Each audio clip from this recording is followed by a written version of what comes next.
નમસ્કાર વિદ્યાર્થી મિત્રો, આજે લેક્ચર નંબર 14માં આપણે નવા ટોપિક ભણવા જઈ રહ્યા છીએ, જેનું નામ છે વ્યતિકરણ અને વિવર્તન વચ્ચેનો ભેદ.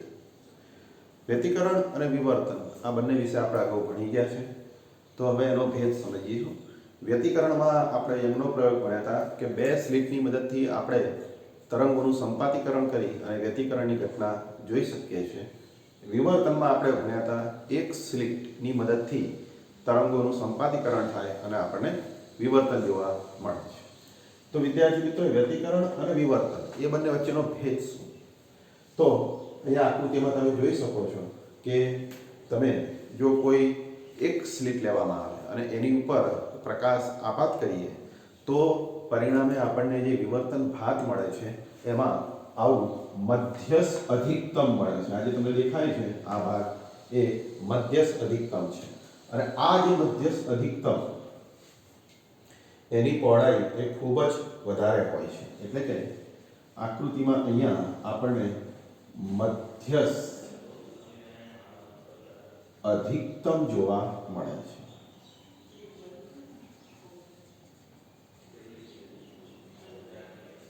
હવે આ મધ્યસ્થ અધિકતમ એ થીટા જ્યારે 0 હોય એટલે કે સ્લિટના બરાબર મધ્ય ભાગમાં જ્યાં થીટા શૂન્ય થતો હશે, થીટા શૂન્ય હશે ત્યાં તીવ્રતા મહત્તમ હશે મધ્યસ્થ અધિકતમની, અને જેમ જેમ થીટા વધતો જાય એમ આ તીવ્રતા ઘટતી જાય અને જ્યારે પ્રથમ ન્યૂનતમ મળે, અહીં તીવ્રતા શૂન્ય થાય ત્યારે અહીંયા મધ્યસ્થ અધિકતમ પૂરું થાય છે. એવી રીતે ડાબી બાજુ પણ અહીંયા તીવ્રતા વધી મહત્તમમાંથી શૂન્ય થાય એટલે અહીંયા પણ આપણને પ્રથમ ન્યૂનતમ, એટલે કે ટૂંકમાં આ જે બે પ્રથમ ન્યૂનતમ છે એની વચ્ચે મધ્યસ્થ અધિકતમ જોવા મળે છે વિવર્તનની અંદર, વિવર્તન ભાતમાં, અને જેની પહોળાઈ એ ખૂબ જ વધારે હોય છે.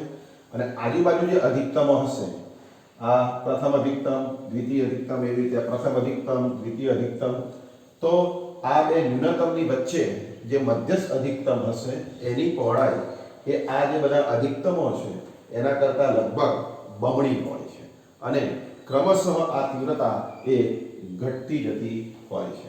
તો આવી રીતે વિદ્યાર્થી મિત્રો, વિવર્તન ભાતમાં આપણને મધ્યસ્થ અધિકતમ એ ખૂબ જ મોટું જોવા મળે છે. જ્યારે વ્યતિકરણ ભાતમાં આપણે બે સ્લિટની ઉપર પ્રકાશ આપાત કરીએ ઉદ્ગમમાંથી તો એને પરિણામે જે વ્યતિકરણ ભાત મળે છે એ વ્યતિકરણ ભાતમાં ઘણી બધી સલાકાઓ જોવા મળે છે, અને એ સલાકાઓની જે પહોળાઈ છે એ આ મધ્યસ્થ અધિકતમ કરતાં ખૂબ જ નાની હોય છે, ઓછી હોય છે. એટલે કે અહીંયા જે આપણને દેખાય છે આ પહોળાઈઓ, એ પહોળાઈઓ મધ્યસ્થ અધિકતમની પહોળાઈ કરતાં સલાકાઓની જે પહોળાઈ છે એ વ્યતિકરણ ભાતમાં એ ખૂબ જ ઓછી હોય છે. એટલે આ અધિકતમની અંદર આ બધી વ્યતિકરણ સલાકાઓ છે એવું આપણે કહી શકીએ. તો આવી રીતે મધ્યસ્થ અધિકતમમાં આવી વ્યતિકરણ સલાકા જોવા મળે છે, એટલે કે વિવર્તન ભાગની અંદર આવી વ્યતિકરણ સલાકા જોવા મળે છે. તો વિદ્યાર્થી મિત્રો, મધ્યસ્થ અધિકતમમાં આપણને ઘણી બધી વ્યતિકરણ સલાકાઓ જોવા મળે છે. તો વિદ્યાર્થી મિત્રો, તમને ખ્યાલ આવી ગયો હશે કે આ વિવર્તન ભાતમાં જે મધ્યસ્થ અધિકતમ મળે છે એમાં આપણને આવી ઘણી બધી વ્યતિકરણના કારણે સલાકાઓ પણ જોવા મળે છે. પરંતુ આ સલાકાઓ એ બે સ્લિટના પ્રયોગ દરમિયાન જોવા મળે છે, મધ્યસ્થ અધિકતમ એ એક સ્લિટના પ્રયોગમાં જોવા મળે છે. તો તમને ખ્યાલ આવી ગયો હશે કે કેવી રીતે આ વિવર્તન ભાતમાં વ્યતિકરણ ભાત જોવા મળે છે, એટલે કે બંને વચ્ચે ડિફરન્સ છે, બંને એ એક નથી. હવે આપણે આગળ વધીએ કે આ જે વ્યતિકરણ અને વિવર્તન વચ્ચેનો જે ભેદ છે એના ઉપર આધારિત આ ન્યુમેરિકલ્સ છે. ઉદાહરણ 10.5 તો એ આપણે અત્યારે ગણીશું. ચલો, ઉદાહરણ 10.3માં આપણે શું ભણ્યા હતા? તો કે બે સ્લિટ વચ્ચેનું અંતર 1 mm, સ્લિટથી પડદાનું અંતર 1 મીટર, તરંગ લંબાઈ આપાત પ્રકાશની વેવલેન્થ 500 નેનોમીટર, અને એ એટલે કે અહીંયા સ્લિટની પહોળાઈ એ શોધવાની છે. એટલે કે તમે જુઓ કે અહીં લખ્યું છે કે સ્લિટની પહોળાઈ કેટલી હોવી જોઈએ કે જેથી એક સ્લિટની ભાતમાં મધ્યસ્થ અધિકતમમાં 2 સ્લિટ ભાતના 10 મહત્તમો મળે, એટલે કે એક મહત્તમ, આ એક મહત્તમની અંદર આવા 10 આપણને વિવર્તનને અંદર વ્યતિકરણના આવા 10 મહત્તમો મળે. તો એના માટે આપણે પહોળાઈ શોધવાની છે. તો સ્લિટની પહોળાઈ કેટલી રાખવી જોઈએ કે જેથી આપણને એક મધ્યસ્થ અધિકતમમાં આવા 10 મહત્તમો મળે વ્યતિકરણને લીધે. તો એના માટે આપણે વિવર્તન અને વ્યતિકરણ એની શરત વાપરીશું. અહીં તમે જો વિદ્યાર્થી મિત્રો કે અહીંયા ન્યૂનતમ હોય છે, અહીંયા પ્રથમ ન્યૂનતમ કહેવાય, વિવર્તનમાં આને પ્રથમ ન્યૂનતમ કહેવાય. તો આપણે જો ન્યૂનતમની શરત વાપરીએ તો આપણને મધ્યસ્થ અધિકતમની પહોળાઈ મળે. તો હવે એના માટે આપણે અગાઉ ભણી ગયા હતા પદ તફાવતનું સૂત્ર કે પદ તફાવત એ થીટા બરાબર વિવર્તનમાં, યાદ રાખજો, વિવર્તનમાં પદ તફાવત એ થીટા બરાબર, હવે આ પ્રથમ ન્યૂનતમ છે તો તમને ન્યૂનતમની શરત યાદ હશે કે પદ તફાવત ન્યૂનતમમાં કેટલો હોય, તો ન્યૂનતમમાં પદ તફાવત n લેમ્બડા, જ્યાં n બરાબર 1 2 3 વગેરે. હવે અહીંયા પ્રથમ ન્યૂનતમ મધ્યસ્થ અધિકતમના છેડે પ્રથમ ન્યૂનતમ હોય, એટલે અહીંયા પ્રથમ ન્યૂનતમ એટલે n1 લઈશું, કારણ કે પ્રથમ ન્યૂનતમમાં n નું મૂલ્ય 1 લેવામાં આવે છે. જો આના પરથી થીટાને કરતા બનાવવામાં આવે તો થીટા બરાબર લેમ્બડા બાય a થાય. આને સમીકરણ નંબર 1 આપીશું. તો વિદ્યાર્થી મિત્રો આ એવું દર્શાવે છે કે અહીંયા એક સ્લિટ હોય તો એ સ્લિટથી થીટા ખૂણે, સ્લિટથી આમ થીટા ખૂણે, મધ્યસ્થ સાથે આમ થીટા ખૂણે આપણને એટલે કે લેમ્બડા બાય a ખૂણે પ્રથમ ન્યૂનતમ મળે છે. એટલે આટલો ભાગ એનું કોણીય અંતર લેમ્બડા બાય a થશે. જો આપણે પહોળાઈની વાત કરીએ કે આખી પહોળાઈ, તો આ થીટા ખૂણો આંતરે છે આટલો ભાગ, તો આ પણ થીટા ખૂણો આંતરે, એટલે જો આને બમણું કરવામાં આવે 2 થીટા, તો આ 2 થીટાને કહેવાય મધ્યસ્થ અધિકતમની કોણીય પહોળાઈ. હવે આગળ વધીએ વ્યતિકરણ.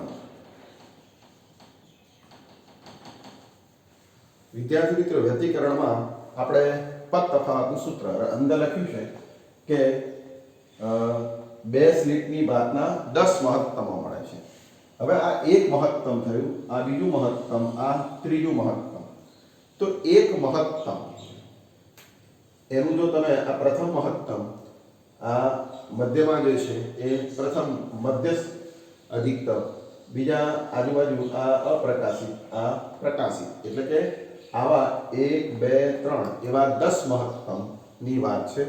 તો જ્યારે વ્યતિકરણમાં આપણે પદ તફાવતની વાત કરીએ તો a થીટા, એમાં d sin થીટા આવે, એટલે કે પદ તફાવત d થીટા હોય. તો d થીટા બરાબર, હવે જો મધ્યસ્થ અધિકતમ જોઈતું હોય, મતલબ કે પ્રકાશિત સલાકા જોઈતી હોય, અહીંયા અધિકતમ મહત્તમ એટલે આપણે પ્રકાશિત સલાકા, તો પ્રકાશિત સલાકા માટેની શરત યાદ કરો, આપણે વ્યતિકરણમાં ભણ્યા હતા કે જો પદ તફાવત n લેમ્બડા હોય તો આપણને શું મળે, પ્રકાશિત સલાકા. હવે આપણે અહીંયા પહોળાઈ શોધીએ, કોણીય પહોળાઈ, પ્રકાશિત સલાકા માટે કોણીય પહોળાઈ શોધવી છે. તો એનું સૂત્ર શું થશે, તો એનું સૂત્ર થશે કે આના પરથી થીટા બરાબર n લેમ્બડા બાય b. હવે n એટલે તો આપણે 10 મહત્તમ જોઈએ છે, એટલે n બરાબર અહીંયા 10 લઈશું, તો 10 લેમ્બડા ભાગ્યા b. તો આવી રીતે થીટા થશે આનો 10 લેમ્બડા અપોન b. હવે આને સમીકરણ નંબર 2 આપીએ. હવે વિદ્યાર્થી મિત્રો કે આ 2 થીટા એ મધ્યસ્થ અધિકતમની કોણીય પહોળાઈથી, આ જે થીટા છે એ આપણે એક અધિકતમની કોણીય પહોળાઈ થઈ, એક અધિકતમની કોણીય પહોળાઈ. તો આ 10 અધિકતમની કોણીય પહોળાઈ 10 લેમ્બડા બાય d થાય. એક અધિકતમની કોણીય પહોળાઈ લેમ્બડા બાય d થાય, જે 1 લઈએ તો, પણ એમાં 10 અધિકતમ હોવાથી 10 લેમ્બડા બાય d થશે. તો હવે આમાં 10 અધિકતમની કોણીય પહોળાઈ આટલી થઈ, એક અધિકતમ એની કોણીય પહોળાઈ આટલી થઈ.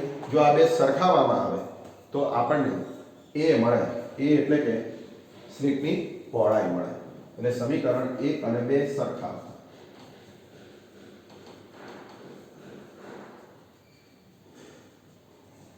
જો આ બેને સરખાવવામાં આવે આ બંનેને તો 2 લેમ્બડા બાય a બરાબર 10 લેમ્બડા ભાગ્યા d. આના પરથી જો લેમ્બડા લેમ્બડા કેન્સલ કરીએ તો આપણે શોધવું છે a. એટલે એને કરતા બનાવો તો અહીંયા છેદમાં આવશે. એને કરતા બનાવો તો આ છેદમાં 5 અને ઉપર d એટલે કે d બાય 5. d એટલે બે સ્લિટ વચ્ચેનું અંતર વ્યતિકરણમાં, જે અહીંયા આપણે રકમમાં 1 mm આપેલું છે 10.3 ની રકમમાં. તો આ 1 mm ભાગ્યા 5 તો 0.5 દુ 10 એટલે કે 0.2 mm. તો વિદ્યાર્થી મિત્રો કે સ્લિટની જે પહોળાઈ હશે કે જેના કારણે વિવર્તન ભાગ મળે છે એ સ્લિટની પહોળાઈ એ 0.2 mm હશે. જો સ્લિટની પહોળાઈ 0.2 mm હોય તો આ એક મધ્યસ્થ અધિકતમમાં આપણને આવી 10 પ્રકાશિત સલાકા જોવા મળે છે કે જેની તીવ્રતા આકૃતિમાં દર્શાવ્યા પ્રમાણે એ લગભગ એક સરખા જેવી હોય છે. તો વિદ્યાર્થી મિત્રો આપણે સમજી ગયા કે 10.5માં કેટલી પહોળાઈની સ્લિટ રાખતા એક મધ્યસ્થ અધિકતમમાં 10 અધિકતમો મળે. હવે આગળ વધીએ. હવે જે નેક્સ્ટ ટોપિક છે કે એક નેક્સ્ટ ટોપિક વ્યતિકરણ અને વિવર્તન બંને વચ્ચેનો તફાવત, ભેદ. અહીંયા ભેદ સમજ્યા, પણ હવે આપણે એના મુદ્દા રાખીશું, તફાવતના મુદ્દાઓ. વ્યતિકરણ અને વિવર્તન વચ્ચે તફાવતના મુદ્દા. તો વ્યતિકરણ અને વિવર્તન આ બંને જે ભાત છે, આની જે આકૃતિ મળે પડદા ઉપર, એના તફાવતના મુદ્દા. તો વ્યતિકરણમાં તફાવતનો પહેલો મુદ્દો. તો વ્યતિકરણમાં આપણને જે કંઈ આપણને પ્રકાશિત અને અપ્રકાશિત સલાકાઓ જોવા મળે છે એ દરેકની તીવ્રતા એ લગભગ સરખા જેવી હોય છે અને દરેકની પહોળાઈ સમાન હોય છે. એટલે કે વ્યતિકરણમાં દરેક પ્રકાશિત અને અપ્રકાશિત સલાકાની પહોળાઈ સમાન હોય છે.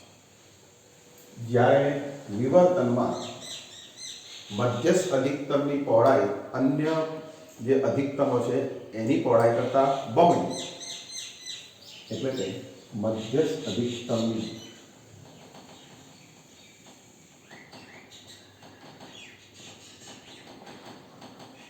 સૌથી વધુ, એટલે કે અન્ય અધિકતમ કરતાં બમણી, અને અન્ય જે અધિકતમો છે એની પહોળાઈ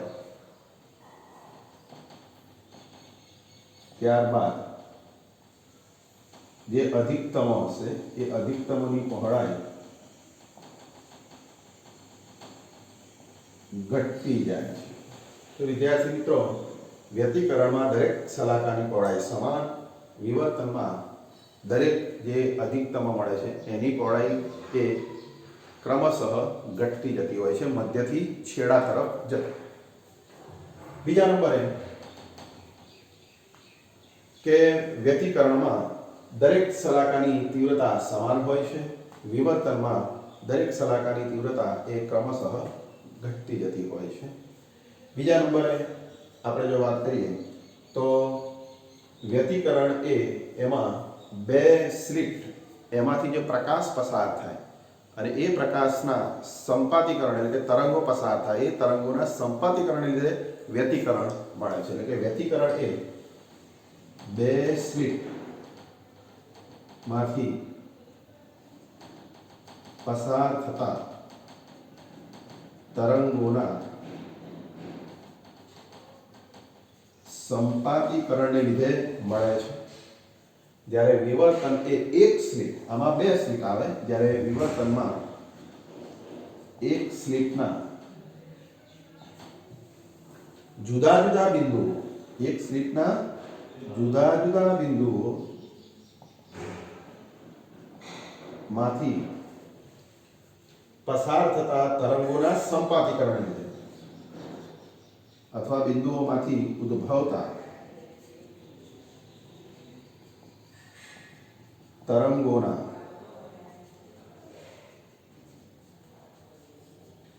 સંપાતીકરણને લીધે આ વિવર્તન જોવા મળે છે, વ્યતિવિવર્તન ભાત જોવા મળે છે.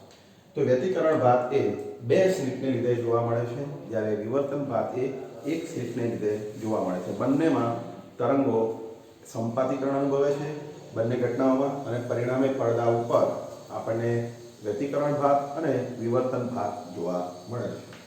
ત્રીજો મુદ્દો, છેલ્લો મુદ્દો, કે વ્યતિકરણમાં આપણને જે ભાત જોવા મળે છે એનો ખૂણો જો આપણે વિચારીએ તો એનો ખૂણો જે રીતે આપણે અહીંયા વાત કરી હતી કે λ/d, તો પ્રથમ અધિકતમ એટલે કે પ્રથમ મહત્તમ એ થીટા બરાબર λ/d ખૂણે જોવા મળે છે. જ્યારે આમાં પ્રથમ જે અધિકતમ છે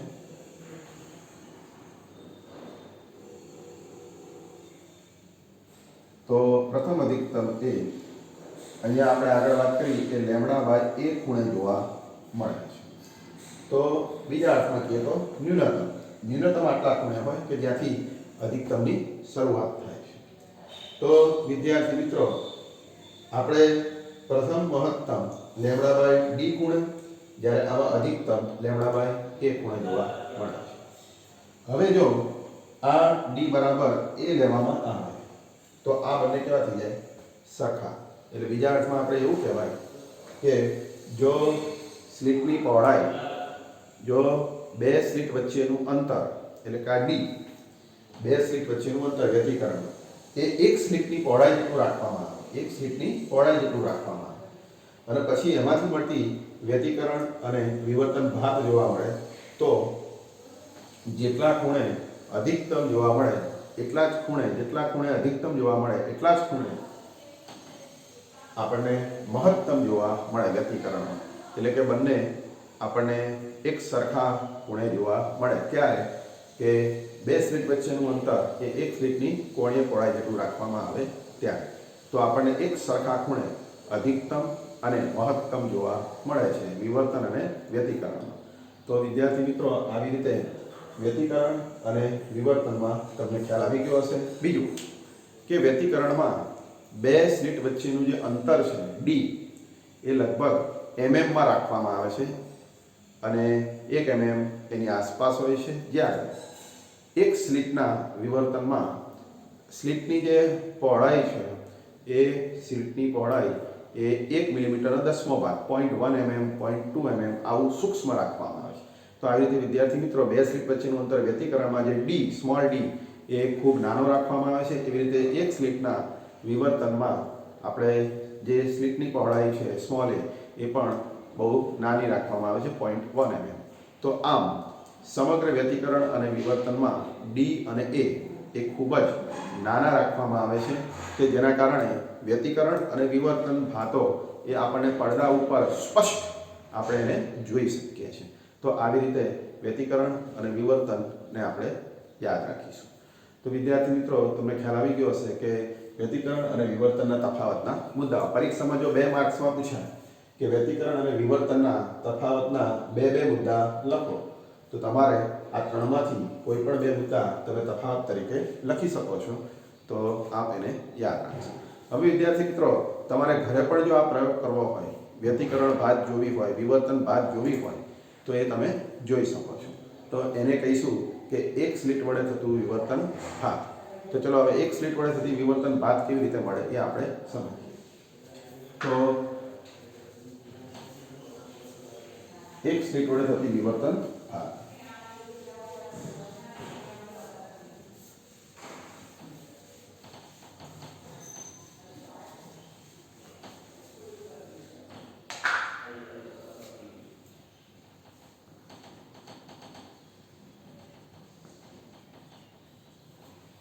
મળતી વિવર્તન ભાતનો પ્રયોગ. એક સ્લેટ વડે મળતી વિવર્તન ભાતનો પ્રયોગ તમે ઘરે પણ કરી શકો છો. એના માટે આપણે બે બ્લેડ લઈશું, રેઝર બ્લેડ, દાઢી કરવાની જે બ્લેડ છે એવી બે બ્લેડ લેવામાં આવે અને બંને બ્લેડો એને આ રીતે એકબીજાની નજીક આ રીતે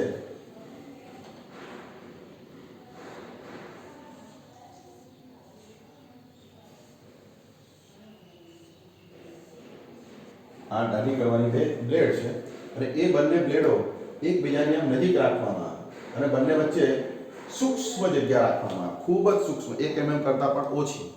તો આ બે બ્લેડો આકૃતિમાં દર્શાવ્યા પ્રમાણે એકબીજાની ખૂબ નજીક ગોઠવવામાં આવે અને એના ઉપર જો કોઈ પ્રકાશ આપાત કરવામાં આવે, પ્રકાશ ઉદ્ગમ એક રાખવામાં આવે અમુક અંતરે અને આના પર આપાત થાય તો આ સ્લિટમાંથી એ પસાર થયા બાદ બીજી બાજુથી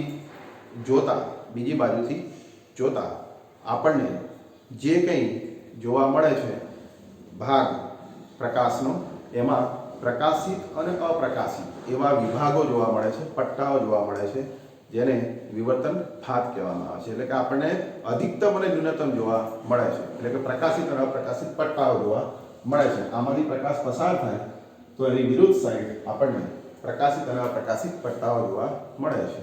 તો આવી રીતે વિદ્યાર્થી મિત્રો તમે ઘરે પણ આ પ્રયોગ કરી શકો છો. બે બ્લેડ નજીક લઈ પ્રકાશ ઉદ્ગમ રાખી અને બીજી બાજુથી આપણે વ્યતિકરણ ભાત જોવા મળે, વિવર્તન ભાત પણ આપણને જોવા મળે છે. એ ઉપરાંત આપણે આ બે આંગળીઓ જો આવી રીતે એકબીજાને સમાંતર રાખવામાં આવે, એકબીજાને સમાંતર અને વચ્ચે થોડીક જગ્યા રાખવામાં આવે તો એમાંથી પણ જો ટ્યુબલાઇટની સામે આને રાખીએ ઉદ્ગમની સામે તો જે પ્રકાશ આમાંથી બહાર આવશે એ બહાર આવતા પ્રકાશમાં પણ આપણને પ્રકાશિત અને અપ્રકાશિત વિભાગો જોવા મળે છે, એટલે કે ઘાટો અને આછો ભાગ જોવા મળે છે. તો પ્રકાશિત અને અપ્રકાશિત પટ્ટાઓ આપણે જોઈ શકીએ છીએ અને એને જો આમ ઉપર નીચે ખસેડવામાં આવે એટલે કે પહોળાઈને વધઘટ કરવામાં આવે, બે આંગળીઓ વચ્ચેનું અંતર એટલે કે સ્લિટની પહોળાઈ છે જગ્યાએ એને જો વધારે ઓછી કરવામાં આવે તો આપણને જે પ્રકાશિત પટ્ટાઓ દેખાય છે એ પણ આપણને એની પહોળાઈમાં પણ ફેરફાર જોવા મળે છે. અને વિદ્યાર્થી મિત્રો આપણને જો શ્વેત પ્રકાશ વાપરીએ તો આપણને બીજી બાજુએ આપણને જે પ્રકાશિત અપ્રકાશિત પટ્ટા જોવા મળે એમાં જુદા જુદા રંગના પટ્ટાઓ પણ જોવા મળે છે. તો મધ્ય ભાગની નજીકમાં આપણને બ્લુ અને દૂર રાતા રંગનો એમ જુદા જુદા રંગના પટ્ટાઓ જોવા મળે છે જેની પહોળાઈ જુદી જુદી હોય છે. તો આવી રીતે ઘરે પણ તમે આ પ્રયોગ કરી શકો છો. એલ્યુમિનિયમ ફોઇલ લેવામાં આવે અને એની ઉપર એની અંદર એક છિદ્ર કરી અને જો બીજી બાજુ સૂર્યપ્રકાશ અથવા તો અન્ય કોઈ પ્રકાશ રાખી અને એની વિરુદ્ધ સાઈડથી જો એને જોવામાં આવે તો આપણને પડદા ઉપર પ્રકાશિત અને અપ્રકાશિત એવા પટ્ટાઓ જોવા મળે છે જેને વિવર્તન ભાત કહેવામાં આવે છે. તો આવી રીતે વિદ્યાર્થી મિત્રો વિવર્તન ભાત એટલે કે અંદરના ભાગમાં વ્યતિકરણ ભાત એવું આપણે આવા જુદા જુદા પ્રયોગો દ્વારા આપણે ઘરે પણ જોઈ શકીએ છીએ. તો વિદ્યાર્થી મિત્રો તમને ખ્યાલ આવી ગયો હશે કે કેવી રીતે આ વિવર્તન ભાત જોઈ શકાય છે. અને જો તમારે એ પ્રકાશને કેન્દ્રિત કરવો હોય, પ્રકાશ સમાંતર જતો હોય પસાર થયા પછી સ્લિટમાંથી, તો એની વિરુદ્ધ બાજુએ જો લેન્સ મૂકવામાં આવે તો લેન્સ વડે આપણે પડદા ઉપર સ્પષ્ટ રીતે આ પ્રકાશિત અપ્રકાશિત પટ્ટાઓ જોઈ શકાય છે અને એનું કોણીય અંતર પણ આપણે માપી શકાય અને અધિકતમની પહોળાઈ પણ શોધી શકાય છે. તો વિદ્યાર્થી મિત્રો તમને ખ્યાલ આવી ગયો હશે કે સ્લિટ વડે મળતી વિવર્તન ભાતનો પ્રયોગ કેવી રીતે કરી શકાય છે. તો વિદ્યાર્થી મિત્રો આજના લેક્ચર નંબર 14માં આપણે વ્યતિકરણ અને વિવર્તન વચ્ચેનો તફાવત ભણ્યા અને ઉદાહરણ ન્યુમેરિકલ્સ દાખલો ભણ્યા. તો તમે આટલું તૈયાર કરશો અને હોમવર્કમાં એને લખશો 2 વખત. તો આજનો ટોપિક એ ખૂબ અગત્યનો છે પરીક્ષાની દ્રષ્ટિએ અને આગળના ટોપિક સમજવા પણ આ ટોપિક અગત્યનો છે. તો આપણે એવી રીતે તૈયાર કરીશું. તો નેક્સ્ટ લેક્ચરમાં 15મા લેક્ચરમાં આપણે ફરી નવા ટોપિક સાથે મળીશું. તો ત્યાં સુધી આપ આટલું તૈયાર કરશો. જય શ્રી